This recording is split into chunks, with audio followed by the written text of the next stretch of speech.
काळ असा होता की जगाला सिल्क एक्सपोर्ट करणारे आपण होतो, त्यामुळे आता पुन्हा त्या दिशेनं आपल्याला जायचं आहे. आणि म्हणून मला असं वाटतं की त्या दृष्टीनं एक चांगली व्यवस्था या ठिकाणी झाली.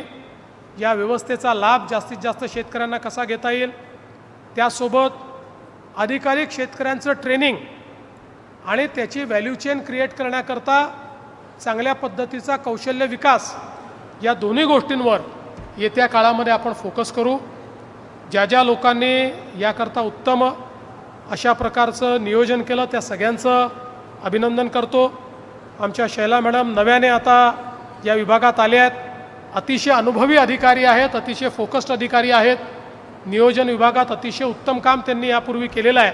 त्यामुळे निश्चितपणे सावकारे साहेब त्यांच्या आणि तुमच्या दोघांच्या या साथीतून हा विभाग वेगानं पुढे जाईल आणि पुढे जात असताना या ज्या रेशीम गाठी आपल्याला बांधायच्या आहेत त्या उत्तम प्रकारे आपण बांधू शकू हा विश्वास मी व्यक्त करतो. आज जे सर्व आमचे शेतकरी व्यापारी या लिलावात सम्मिलित झाले त्या सगळ्यांचं अभिनंदन करतो.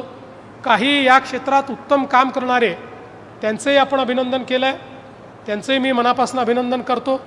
सोबतच आज अंबडला निजामकालीन पोलीस स्टेशन जे आहे त्याच्याऐवजी आता नवीन भारतकालीन पोलीस स्टेशन हे आपल्याला या ठिकाणी प्राप्त झालेलं आहे आणि 15 ऑगस्टच्या पूर्वसंध्येलाही प्राप्त झालं आहे. त्याबद्दल पोलीस विभागाचंही मनापासून अभिनंदन करतो. आणि आत्ता आपण एक सत्कार देखील केला.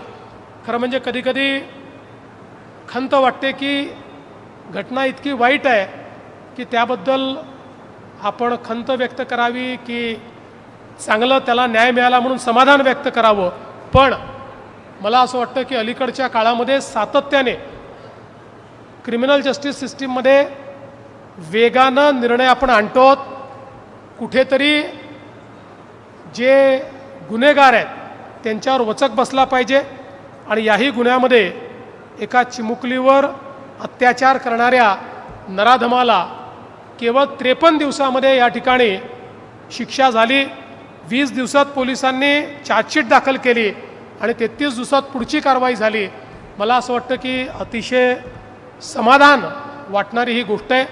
पोलीस विभाग आणि प्रॉसिक्युशन या दोघांचे मी मनापासून या निमित्ताने अभिनंदन करतो. सोबतच आज आपण 7 प्राथमिक आरोग्य केंद्रांचं लोकार्पण केलं आहे. त्या ठिकाणी येणाऱ्या सर्व रुग्णांना स्वास्थ्य आणि आरोग्य लाभ व्हावा अशा शुभेच्छा देतो. आणि या उत्तम कार्यक्रमाला तुम्ही मला निमंत्रित केलं त्याबद्दल आपल्या सर्वांचे आभार मानून मी माझे 2 शब्द संपवतो. जय हिंद, जय महाराष्ट्र.